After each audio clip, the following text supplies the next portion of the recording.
Audio article by the Common Constitutionalist entitled, "I Never Thought I Would Say This, but I Love the EPA." Needless to say, I was really disappointed at the rollout and outcome of the Republican ObamaCare fix, and I'm sure I'm not the only one. So much so that I went in search of some good news. Son of a gun if I didn't find some. It's doubly good because it not only benefits us and America, but is driving the left batty. And it's one of my hot-button issues. Wins all around. The Huffington Post somberly posted an article yesterday entitled, "Donald Trump is about to undo Obama's legacy on climate change."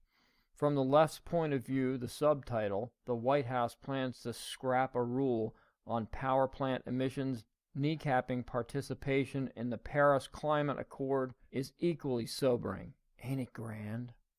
Yeah, it's funny, but it seems that left to do the things that he's able to do on his own, President Trump already has a pretty good track record. Things go off the rails when the establishment wing of Congress gets involved, like rhino care. Now, I'm certainly not advocating for Trump usurping the legislative branch like the last guy did. I'm just stating the obvious.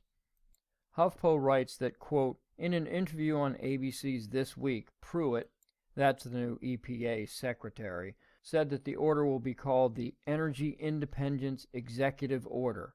It is expected to undo former President Barack Obama's signature program to deal with climate change, the Clean Power Plan, which limited greenhouse gas emissions from power plants, unquote. Pruitt added that, quote, the executive order will address the past administration's efforts to kill jobs throughout the country through the Clean Power Plan, unquote. I have to say that I'd never thought I'd see the day when I would actually root for the head of the EPA to succeed on something, anything. The order will also lift the ban on coal company leases of federal lands, scrapping back-breaking federal carbon emission standards, and disband an Obama team tasked with calculating the social cost of carbon.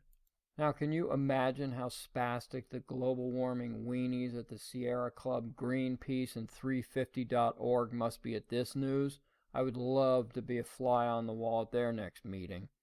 Today, Trump will sign an order intending to tackle 7 major issues, including instructions to the EPA to relax regulations restricting carbon emissions from both new and existing power plants, the aforementioned lifting of the moratorium on federal coal leasing, abolishing federal guidance instructing agencies to incorporate climate change into federal decision-making, promote oil and gas development on interior lands, including national wildlife refuges, reverse limits on and promoting hydraulic fracking, and adjust the language on the bogus Paris climate deal, or scrap it altogether.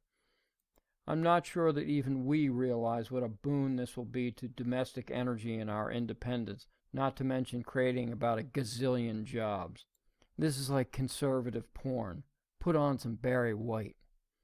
On the downside, it will also be a godsend to climate attorneys who, between leftist states and wacky enviro groups, will be clogging up the courts with so many lawsuits it'll make your head spin. So my advice to the administration and my fantasy is not to just stop at this order. Trump and Pruitt should roll back every onerous rule and regulation they possibly can and then shut down the entire EPA so that a Democrat administration can't just come in later and reintroduce all of Obama's orders. Thank you for listening.